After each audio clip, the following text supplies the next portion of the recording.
দেখো আমাদের এই কি আছে মান দেওয়া x প্লাস y এর মান দেওয়া আছে কত? x প্লাস y এর মান দেওয়া আছে কত? 10 আর x মাইনাস y এর মান দেওয়া আছে কত? 9। হইছে কি x y এর মান দেওয়া মানে x y মানে কি এটা কোন সূত্রে করা যেতে পারে? a b এর সূত্র। ঠিক আছে না? আমরা a b এর সূত্র কি জানি? a b এর সূত্রটা কি জানি আমরা? a plus b by 2 whole square minus a minus b by 2 whole square। ঠিক আছে না? তাহলে প্রথমে আমি কি করব? দেওয়া আছে আমি শর্টকাট ভাবে লিখমু। দেওয়া আছে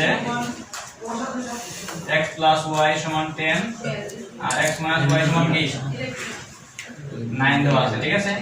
তাহলে প্রদত্ত রাশি আমার কি xy।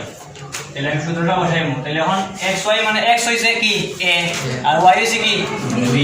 তাহলে কি লিখমু? x plus y by 2 whole square minus x minus y by 2 whole square। ঠিক আছে? তাহলে x plus y এর মান দেওয়া আছে কত? 10 আর x minus y এর মান দেওয়া আছে কত? 9। ঠিক আছে না? এখন দেখো দুই এটার উপরে কিন্তু স্কয়ার, এই স্কয়ার এর আগে আমাদের বেস আছে কত? দেখো 10 আর 2। তাহলে 10 এর সাথে স্কয়ার থাকলে যে সংখ্যা পাবো ওই সংখ্যা দিয়ে গুণ দিয়ে রাখবো। ঠিক আছে? এই 10 10 এ কত? 100 আর 2 দুগুণা 4 9 9 81 2 দুগুণা 4। এখন কি করতে হবে? 4 আর 4 আর 4 করতে হবে, লসাগু নিতে হবে। লসাগু নিতে পারি না সবাই? লসাগু হর হরের না লাগে না লব লব লিখতে না লাগে? হর। তাহলে এখানে লব আছে কত? 100 হর আছে কত? 4 আর এখানে হর আছে কত? 4 হর আছে 81। তাহলে সাইড সাইডে লসাগু কত দিতে পারে? দেখো 4 লসাগু হচ্ছে 4 এর 7 4 এর 7 4 এর 7 4 হলো লসাগু। কত হলো? 4 লসাগু। ওকে।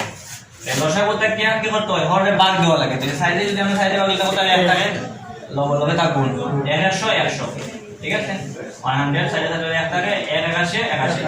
এখন 100 থেকে এখান থেকে গেলে কত? 19 বা 19 গেলে আমার আনসার। এরকম কাটাকুটি যায় না, যদি ভাগ যায় তাহলে আমরা কাটাকুটি করতে, এখানে ভাগ যায় না, যার কারণে কি এখানেই রাখতে হবে। ঠিক আছে?